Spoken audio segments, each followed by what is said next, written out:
because we are physical. We are physical beings. That's not all we are. If you actually attempt, and even listeners right here, right now, if you even go to either your hands or your feet and ask yourself, can you feel them? It will take a moment. He, not on purpose, but accidentally drove us off a cliff. And we were flipping through the air, falling to the jungle floor. And on repeat in my mind was, are you happy? Are you doing what you love? Are you happy? Are you doing what you love?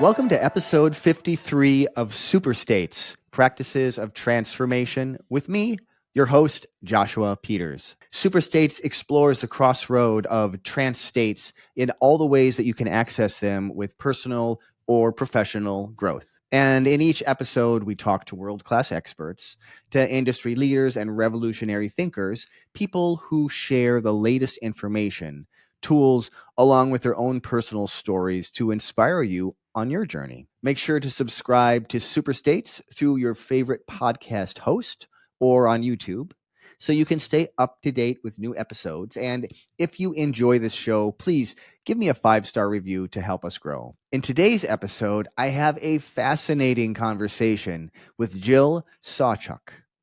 Jill empowers people to connect with themselves at a deeper level, mind, body, and spirit, through mindful movement, breath awareness, and then listening to their inner world. With over 25 years of experience studying and teaching yoga and meditation, Jill guides her students to create a consistent practice, to move past whatever mental roadblocks get in the way, and then to tap into the brilliant, bright, beautiful super states that are all of our birthright.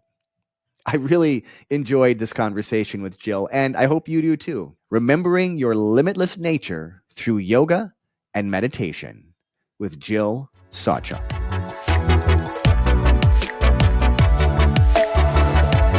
Welcome to Super States. I am here today with Jill Sawchuk. Jill, welcome to the show. Thanks for having me here, Joshua. I'm glad to have you here as well. Jill, to get started, why don't you describe what it is that you do, how that makes an impact on people's lives?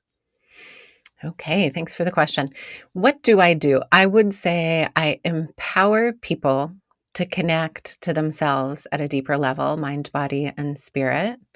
And I think this helps us to, in relationship to your podcast, actually achieve a higher state of awareness and access more potential within ourselves.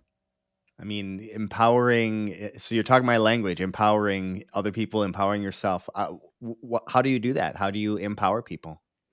Well, it's really quite simple, to tell you the truth. I think I create for people a rhythm and provide accountability and guidance for them to connect with their bodies. For in the beginning, I suggest 15 minutes a day where they get, that doesn't have to be a yoga mat, but they find a space in their house where they drop into mindful movement, breath awareness, and start to listen to their inner world. And I think once people can get to that state of listening to their inner voice, their breath, then they themselves start to awaken to guidance that will take them further on the path. But I would say I really, my forte is helping people get started and create a discipline so that it becomes a consistent practice that will lead them deeper on the path. And kind of you have a yoga frame for that pathway? Yeah, I always hesitate to say yoga because it's become such a commercialized practice where people, if you do say the word yoga, they think it's stretching. And I would say that's not what I'm doing. But yes, we do use the body and physical postures or movement, I would say, as a framework to connect to ourselves because we are physical. We are physical beings. That's not all we are. But the physical structure is something at least very tangible and practical that we can start to feel and tune into. So yes, we usually start with the physical body, recognizing, oh, I can feel my toes, I can feel my fingers. Mm. And yes, maybe using some of the postures as a framework or a perspective to see ourselves.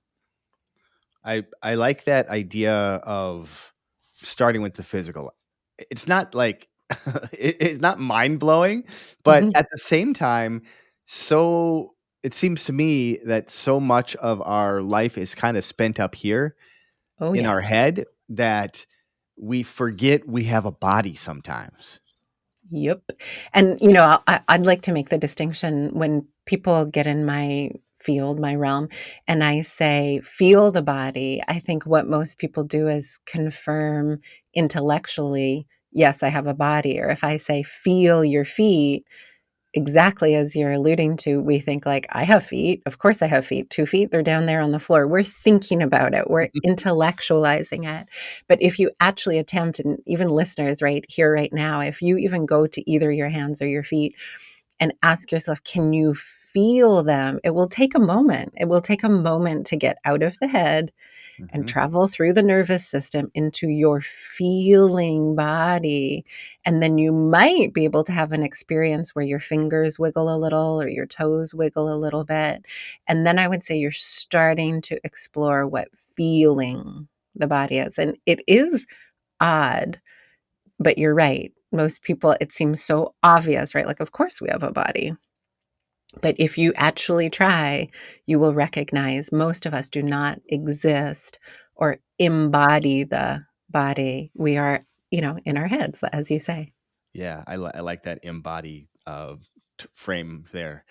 So, Jill, tell us how you got here. Like most of the time, the people that I talk to, they kind of have this journey that they go through. I'd love to hear what yours was. Yeah. Well, I have to credit my mom for doing yoga when I was a small child. So I'm sure the seed was planted then. I would just go to her classes as, just tag along. I don't think I was doing yoga, but she was doing yoga and I was there listening. And then eventually, she went back to work and stopped doing yoga, and so I stopped getting, those seeds or that wisdom. But when I was about 18, maybe 19, my dad actually gifted my mom and I a 6-week yoga course, and I remember going back to the practice and just feeling like it was home and closing my eyes and listening to my breath and just feeling so good to come back to the body. But at this point, I was moving into, post high school, the pressure to get a job and have a career that would provide some security and stability, as most listeners growing up in the Western world, I think, can relate to that pressure.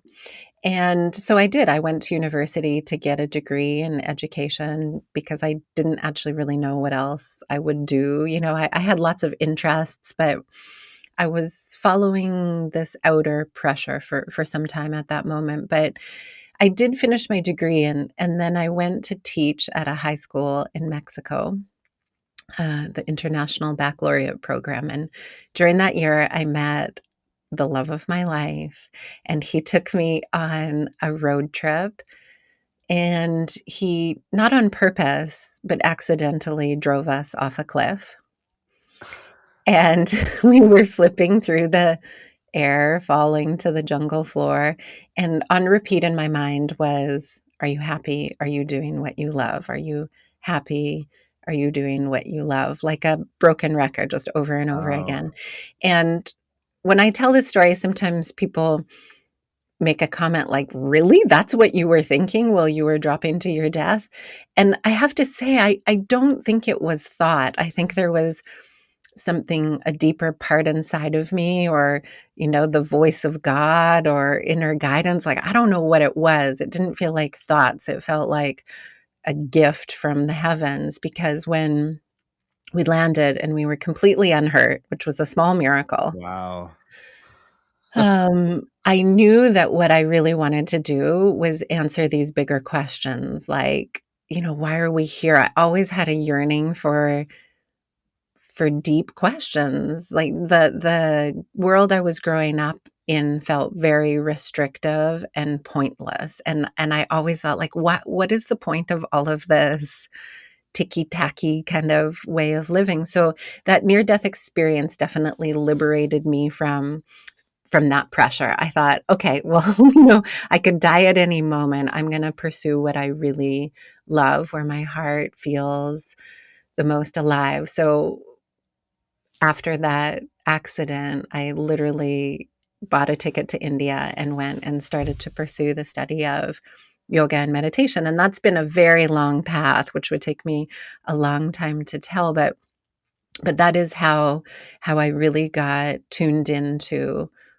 what my calling was, and that's what I've been doing since, which is over 25 years ago that that happened. Wow, that's quite a quite a way to wake you up. Yeah. Yeah. So sometimes now I joke that, when I do hear that inner voice, or, I think we all get these little inklings, if it's intuition or your heart calling you somewhere. I do really listen because I don't want to have to be catapulted off a cliff again or such.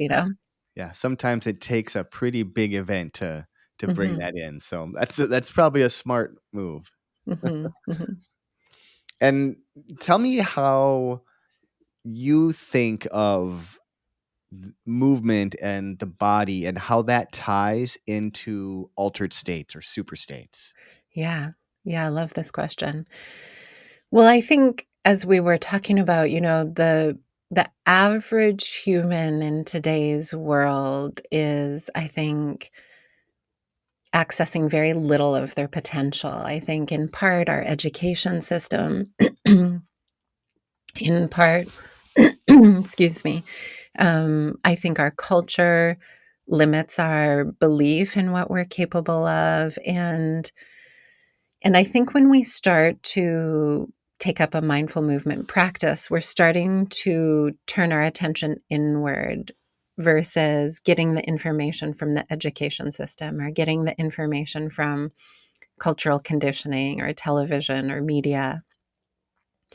And what is incredible is when we start to feel inside, I think this is a universal experience, not unique to just special beings. I think every human has the ability to go inside of themselves. And when they start to listen to breath and they slow down and they spend a little bit of time in quiet outside of outer stimulus, we start to realize we actually can tap into those things like intuition, or I don't know if I would say omniscient, kind of all knowing source energy, but there is a sense of superseding Mm, the things the mind says, like, you can't do that. That's impossible. You're not good enough. That's crazy thinking. That I would say is the mind.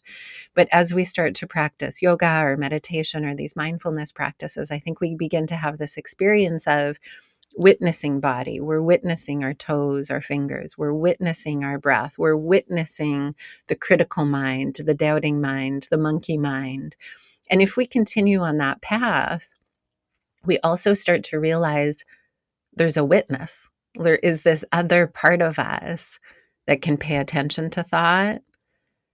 We're coming in contact with this part of us that is beyond thought.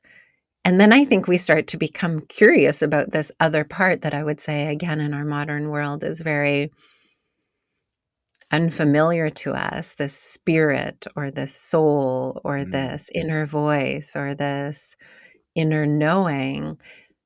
I think we don't have a lot of opportunities to hear that in our busy world. But when we slow down for our mindfulness practice, if we stick with it long enough consistently, we realize that it's always there. And if we allow ourselves to experience it, I also think it's pretty obvious that it's a lot more brilliant and bright than that mind that is always doubtful or hesitant or um, fleeting, from past to future. And there's a place inside of us that is powerful, that is creative, that is alive, that is inspired. And I think we find that when we turn our attention inside. I like this because it's about getting in touch with your body, like you said, a movement, mindful movement, right? So a practice, almost like a meditation practice, It is. um, which I started meditating using qigong and tai chi as my movement, Mhm. right? Mainly because it was really hard. This is exactly to your point. It was really hard for me to quiet my thoughts. I thought I couldn't do it. So I needed something else to help focus my mind. And that's what a mindful movement practice can do, is to help focus your mind. Exactly, exactly. You're nailing it because I think, oftentimes people try to kind of skip to that meditation, especially these days. I think there's so much proof, so much scientific evidence that meditation is good for us, nervous system, immune system, memory, focus. I mean, Yeah. there's lots of reasons to meditate that's touted and kind of mainstream. But people sit down to do that, and I think what most of us experience is just monkey mind. We want to focus on breath, or we're focusing on a mantra, or we're being guided in a visualization, and what we recognize is the mind is like, "You forgot to pay your water bill. You promised your partner you'd pick up some milk. Oh, shoot, you didn't email that person, and oh my gosh, you forgot to book the da da da in the future." And that's what we experience. Or regret, "I wish I wouldn't have said that yesterday," or Mm. the mind, you experience the mind. And once the mind has our attention, it's a bit like a hamster wheel, right? It just jumps Yeah. around and you can't get off. It's just thinking, thinking. So I think in the beginning, especially, it is crucial to have a focus, whether that is a posture or, sometimes people might use like candle gazing where you're looking at a flame or something to help give you a focal point. And then you can start to see that there are different aspects to us. And I would also like to just share with listeners a common misconception that meditation or, any kind of mindfulness practice will actually quiet the mind or still the mind. Yeah. I think that's an illusion. I think the mind thinks, just like the eyes see and the ears hear and the tongue tastes. I think that's the function of the brain, to think. So I don't think the goal of meditation or mindfulness is necessarily to still the mind or get rid of thoughts. But I think what we start to recognize is that we can tap into this deeper place inside of us and let the brain do its thing. It's thinking, it's always thinking, and Yeah. let it be there. But to stop giving so much importance or stop identifying with the thoughts so chronically that we believe we are the thoughts. The thoughts are just happening, and we can disentangle ourselves from those thoughts or unidentify with them so that they're going on but we're not caught in them. I think that's what meditation or mindfulness does for us. Mm.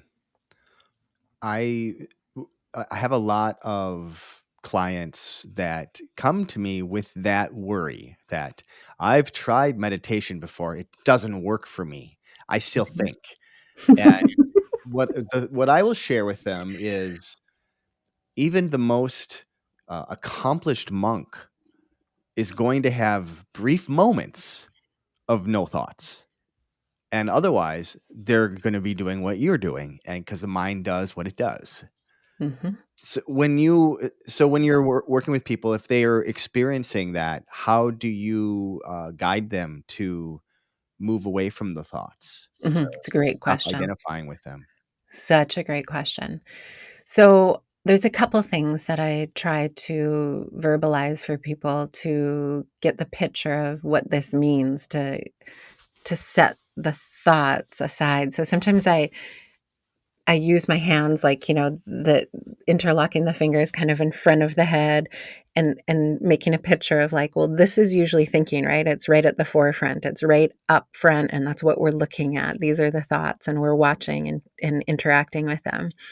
And then sometimes I'll say, well, we'll just allow all that thinking to go on, but just put it off to the side a little bit or take take your thinking and just let it be a little bit behind you or beside you. Let it be there. It's doing its thing, but it's not right at the forefront.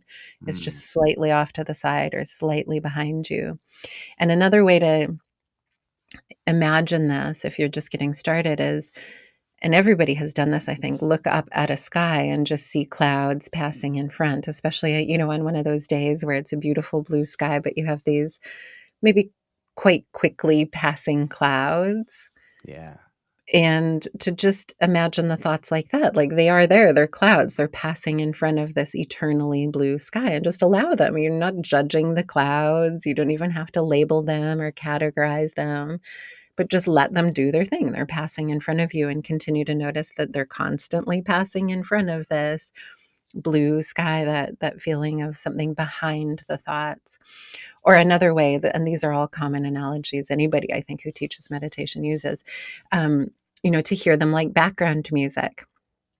Or one of my favorites, because I'm not really that into movies, is to just watch them like a boring movie. It's like, oh, you've seen this before. You know what's going to happen, right? Like, then they're going to fall in love, and then there's going to be a conflict, and somebody's going to die. And like, so it becomes less interesting, right? The thoughts are going on, but they're like a boring movie you've seen before. But my favorite analogy of all time, which I just think is the most accurate, is imagining a butterfly fluttering on to a flower, and then fluttering away, and then coming back, and then fluttering away, and coming back, and fluttering away. Because I really truly believe that's what that experience of meditation is like for most people. Our minds kind of come to the breath Mm. and take a drink of the breath for a little while, and then we notice the mind fluttering away. Yeah. And then we just watch it come back, because I think the key to this is releasing that sense of frustration that our mind wanders. It's like, "Oh, it's wandering, of course. It's drawing us in, okay." But allowing ourselves to just recognize that's normal, that's natural, it's not something to judge. And then I think that feeling of friction or frustration can dissipate, and actually it creates this quality of spaciousness where we can choose. It's like, okay, well, there are the thoughts, and there is the breath, and there are my hands and feet, and where do I want to focus? And then you can get better and better, I think, at putting those thoughts in the background rather than in, the foreground. So it's like a learned skill. Absolutely. That we must practice if we want to get good at, for sure. So you started out with this experience going to India, and I assume that, and as you said, that was I think 25 years ago. So Yeah. there's been a lifetime almost since you're a generation since you've been doing this work. What Mhm. has what has changed about how you work with people from when you started until now? Like what's different for you now? Hmm. Yeah, I mean, we're always learning, right? That's the thing about the path, I think, of awakening to these higher states, is I don't think it ever stops. So it is in constant evolution. I mean, when I started teaching, immediately when I found these teachings on my first trip to India, I was very, very blessed with the teachers that I found, and the teachings that really dropped into my lap. And I was young, and I think in part that served me because I didn't really think too much about what I was doing. I just was so touched. I was benefiting so much mentally, emotionally, and physically from the practices. I was just like, "Okay, I'm gonna teach what I'm learning." And I didn't overthink or over criticize or over plan what I was doing. And I think that's what I've been doing all along, if I think about it, is just sharing where I am on my path. And because it's always evolving, I think my own understanding has been deepening. I practice every day, and I think therefore my teaching has over the decades become deeper or richer, just because my own practice and understanding has become deeper and richer. And I really feel like I'm only ever showing others what I'm also discovering, and that is constant. Like I'll give, even this week in my online groups and classes, we tend to kind of find a theme that will come up. And somebody threw out a couple things that they wanted to look at. So we only got to one of them. And I thought, okay, well, I'll take this concept into the practice this week. And it was trust. Mm. And I myself, I didn't know where this was going to lead. And so I just start, I start a conversation. I explore it in my own field, in my body, in my mind. And then, I'm sharing with the people who are interested what I'm discovering. But, you know, it's a good question, Joshua. I think, how has it changed? I feel like I've been pretty consistent with that, just authentic sharing what has helped me. And I Yeah. still don't really feel like, I'm any kind of expert or above or superior to people who are just beginning, because I think really what we're talking about is requiring ourselves to constantly be a beginner. It's like, I don't know what's showing up inside me today. That's what we're going for, right? Like Mm. what's happening now, and it is always changing. So I don't really feel like, you know, a lot has changed, but maybe just a growing sense of my commitment, my courage, and maybe a little bit of depth of understanding of the, you know, Okay. the the bigger picture. So more internal changes for you. Otherwise, but you're always learning, right? As you said, and you're always bringing those things in then Yeah. to your classes. Yeah, and I'll also say I think, what I've refined over the years is I'm clearer about where people get stuck, like where people run into roadblocks. So I feel like the framework that I use for people has become more clear, and my understanding of what is crucial has become more clear. And I will say that through the years, the if I could share two things with listeners, one is it's crucial to establish a consistent practice. It doesn't work to stop and start. It doesn't make sense to do 2 hours on Saturday and then revisit again your practice 3 weeks later, or do a 7-day workshop in December and then another one in January. Like, I just don't think you get the results. I think it has to be a daily practice. So I always recommend 15 minutes a day so that you'll do it, so that there's time for 15 minutes. Nobody doesn't have 15 minutes a day. So be consistent. And the other thing that I think gets in the way is mind. So I have now included, apart from the yogic teachings and the meditative practice of vipassana that I'm so grateful for, the work of Byron Katie around limiting beliefs, or the Mhm. work of Gabor Mate around the compassionate inquiry process. I think it's also useful to do this work around mind, to release limiting beliefs or patterns of the mind that keep us stuck in the same behavior. So I'd say those are kind of two things over the years that have become clearer to me, that are really useful as far as roadblocks. Right. So that sounds like you're bringing in some tools for the mind as well as the body. Yes, absolutely. Yeah. And I have a program, a 12-week program. I call it my deep dive for health and wellness. That what I would say is the culmination of everything I've learned over the years. And the whole first month is mind. Not that we're not touching on the body, but we're focused on what's getting in the way mentally. Mhm. And then the second month, the middle month, is just really feeling, getting to know the body, although we're still working with the mind. And Mhm. then the third month is really around spirit, like starting to touch with, yeah, what is your heart saying? What is your spirit calling for? And also still recognizing there is mind and there is body. But yeah, the the depth of that deep dive, I think, has shown me that those 3 different aspects of us all need to be brought into this path of, again, awakening, and in your terms, finding this ability to be in kind of a super state. Mhm. When so that idea that you have, your frame around the 15 minutes a day, I think that is really vital to have something, and it doesn't even have to be 15 minutes, really, honestly. It can be like, I'll tell people any amount is better than no amount. Yep. And the people that are just really busy, I'll tell them this, that I hear, and this is a Buddhist saying, that you should meditate at least 10 minutes a day unless you're too busy. Then you should meditate for an hour. I've heard that, and I love it.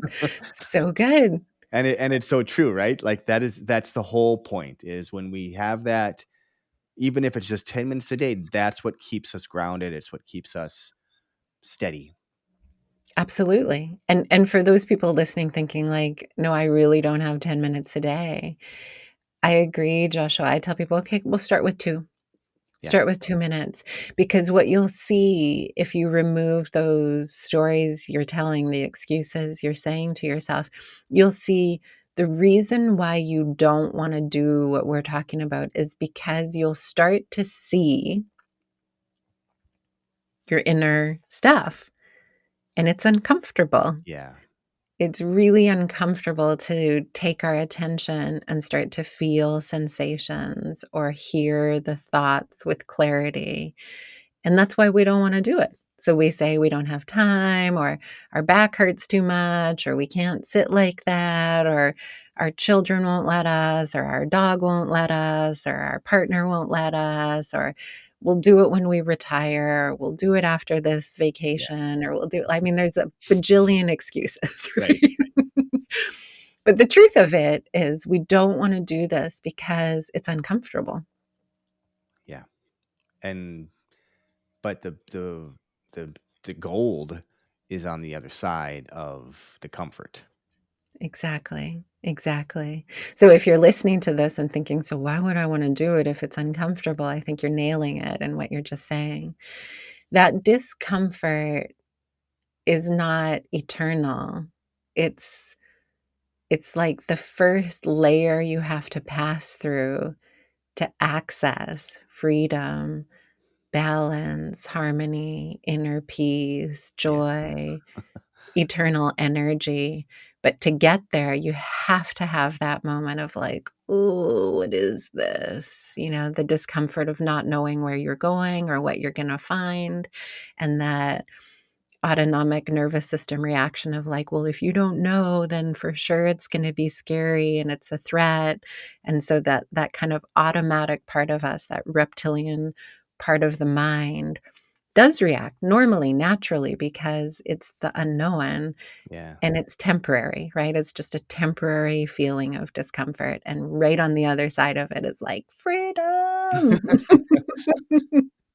I don't know why, but when you were just describing that, what popped in my head is an orange, and, like, Mhm. peeling the orange, which Yeah. can be kinda hard to peel the orange, and sometimes you even get, like, a squirt of the Yeah. citric-y stuff in your eye, but once you get that thing peeled, you've got this delicious, juicy thing inside of there. Oh, that's a I don't know. great analogy. It just popped in my head. It's beautiful. I mean, and you might even get, sometimes you get that sticky kinda rind stuff. You might even have to wash your hands a little bit. Mhm. Like, it's not all rainbows and butterflies, but it is worth it. Yeah, yeah. It is worth it. So, what would you say is most misunderstood about? I'm not going to use the Y word. Let's say a mindful movement. Yeah. Hmm, good question. What's the most misunderstood thing about the whole mindfulness movement? Well, I think part of where we get caught is because our culture is so used to fast, Mm, quick, And maybe it's also a bit of the function of our human brain that we like novelty and shiny objects. And I think part of getting the results or the benefit from a mindfulness practice is that we do have to accept, as you mentioned, it takes practice, it takes commitment, and that the results are profound. And anybody who tries it, I've never met anybody in 25 plus years who after 3 months thought like, "Nah, this isn't worth it." But you do have to commit, you do have to invest and allow yourself, I think, to slow down and to fumble and to fail and to feel confused for a little bit of time. And I think that's probably the biggest block. I don't know if that's a misconception, but I think we're all kind of caught in that quick fix. Like if I can't see results right away, Hmm. it's not working for me. I think, in general that's a bit of a misconception that most things that are worthwhile take some time, take some dedication. And that's what I would encourage people is to, sign on to or find a community or a guide that can hold you through that period, where you're not maybe seeing a lot of the results. You're still peeling that orange. It's like you haven't got to the juice yet. You know, give yourself some breadth, some space to start to experience the benefits before you give up. Like you said, like, "Oh, I've tried meditation, it didn't work for me." Like, Yeah. "I've tried yoga, it might be like 1 or 5 classes." It's like you're not gonna feel the benefits right away. You have to commit.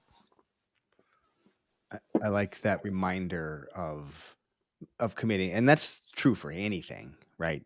You to really get results in any kind of thing, you need to commit, need to be ready to do the work, which can be fun, but also can be work. It's work. It's work. It's for sure work. I mean, I sometimes use the analogy of learning how to ride a skateboard because I think it's terrifying for most people. And most people, if you said, like, well, just try it, like, what would happen is you'd try to step on the skateboard and, your own fear would be like, I'm not doing this. And you'd be like, I don't want to learn how to skateboard. But I think, if we were to give ourselves time to learn a meditative practice or a mindful movement practice in the same way we might learn skateboarding, like, I think if I was really gonna take up skateboarding, I would just pick up the skateboard and I might in my hands, and I might just spin the wheels to just get the feeling of how they spin. And then even without getting on the skateboard, I might just roll it along the ground, and just like, "Oh my god," I'd still feel probably quite a bit of fear just doing that, like, "Oh." And then once I got used to maybe doing that, I might sit on the skateboard a little bit on my bum and just, with a foot on either side and just push myself back and forth. And it would be stages and steps of getting familiar with this thing that's terrifying.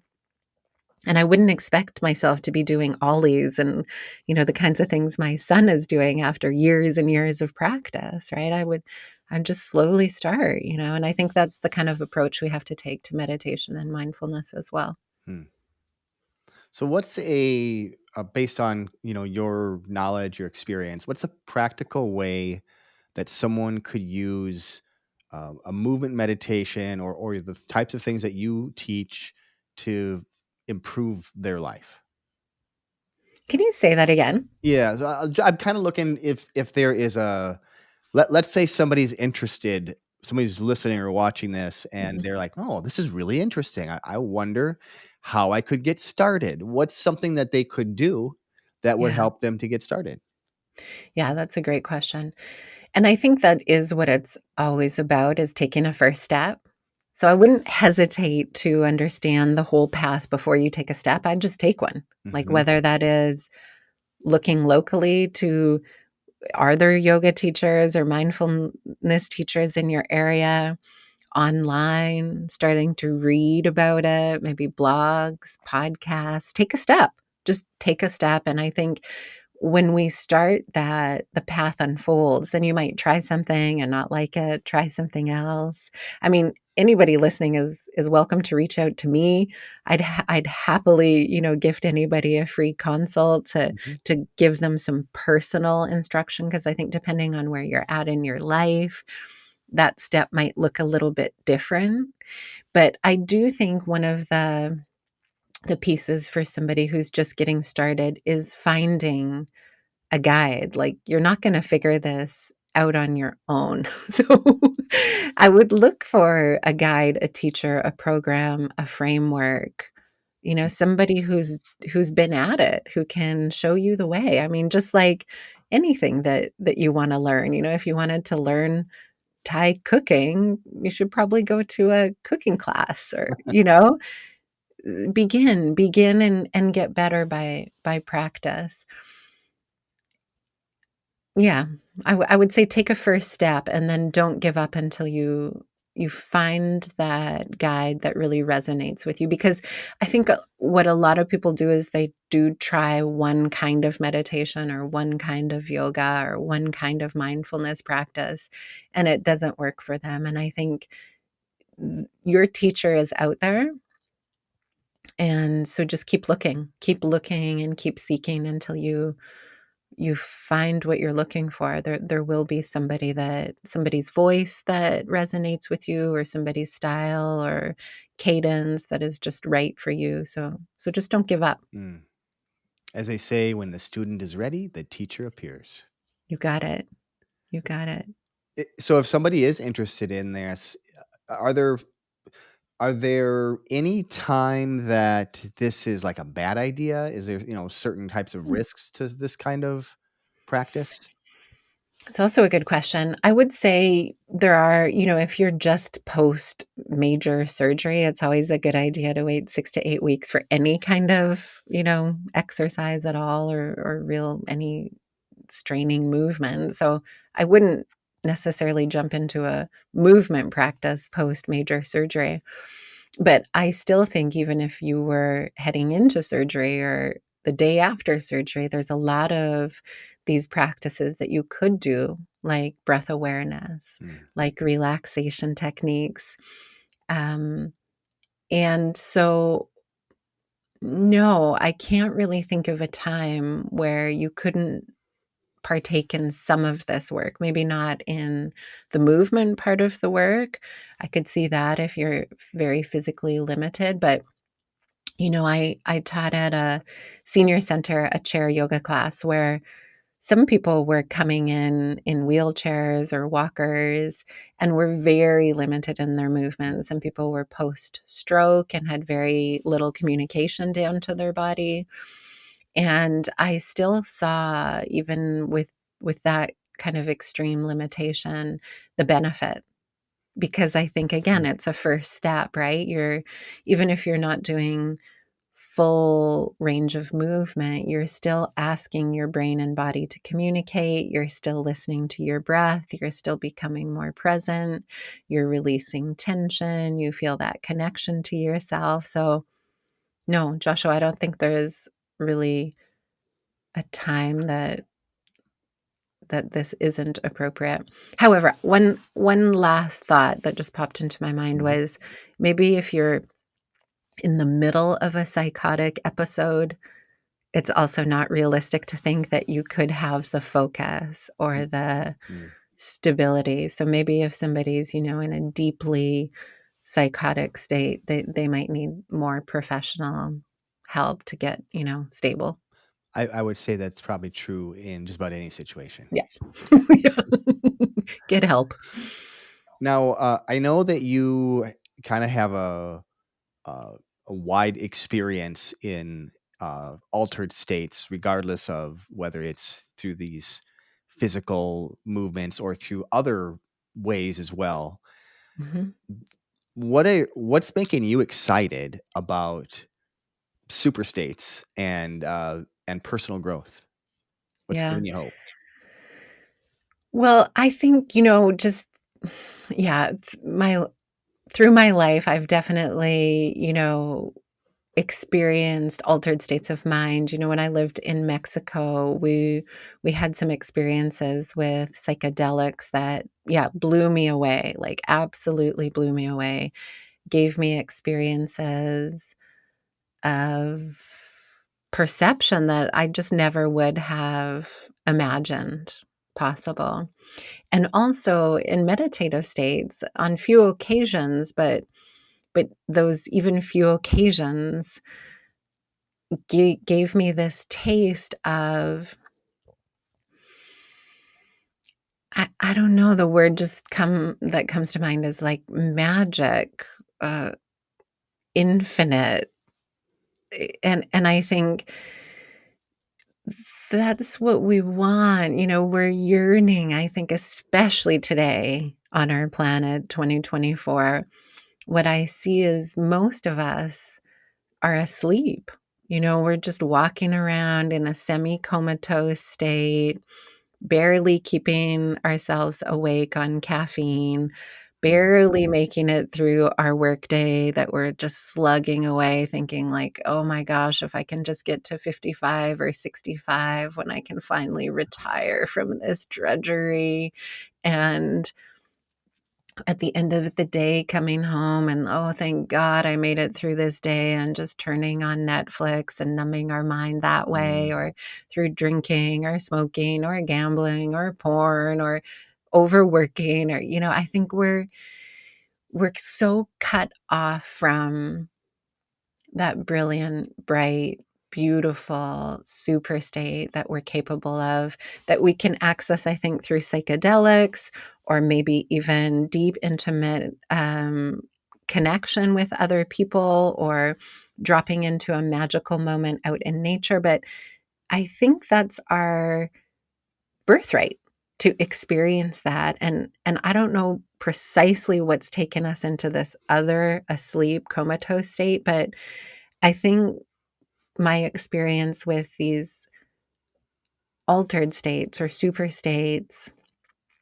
gives me hope that we can elevate ourselves, or maybe a better word is just remember that that's within us. Yeah. And I think it's so much more exciting than what most people are experiencing today. And I think we all feel that yearning, like whether you admit it or not. I think you're feeling this inner knowing and yearning that it's time to wake up. And I don't know, that just excites me that we might remember our potential. Yeah. I really resonate with that remembering. That's something that happens with me periodically is there's that, oh yeah, forgot I am Mhm. everything. Now I Yeah, remember. and we're limitless, we are limitless, and yeah, I don't know why we're so stuck, but I know that there's a way out of that, and that does make me excited. And I think if you're listening to this and you just don't believe that yet, just start testing it out and you'll see it for yourself. Yeah. Jill, how can people learn more about you? Well, Facebook is always a good way.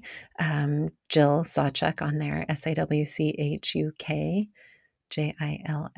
Sawchuk. And my website is also a good way to contact me, which is Yoga Jill with one L, yogajil.com. And on my website, if you do go to my website, you can actually download a free checklist. If that's one of Mm. your first steps, I would say print that off. There's, I think, 7 or 10 things on there that anybody can do, as simple as, take off your shoes and put your feet on the ground Hmm. or look up at the sky. Like really simple things to start getting you on the path to health and wellness. So that's there for a free download if anybody needs some specific steps that they might take. Okay. I'll make sure that those all get included in the show notes. Thank you, Joshua. And Jill, what's the one insight you want the audience to leave with today? I would like listeners to take a step. And once you take a step, wrap your arms around yourself and give yourself a big hug or just one hand on your back, a big pat on the back, and start to celebrate that step. And then tomorrow, do that all over again. And if you can keep it up day after day, just continue to take one little step, pat yourself on the back, and before you know it, you'll be so far down the path, it'll be obvious where you're going. Truer words have never been said. Mhm. Thank you so much for your time today, Jill. It's been a great conversation. Thank you, Joshua, and listeners, thank you for listening. May all beings be happy.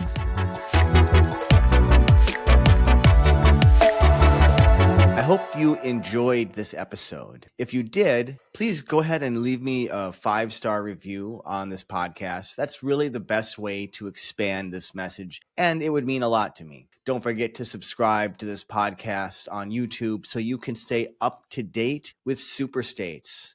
Also, let me know what kind of topics or guests you'd like me to cover in future episodes.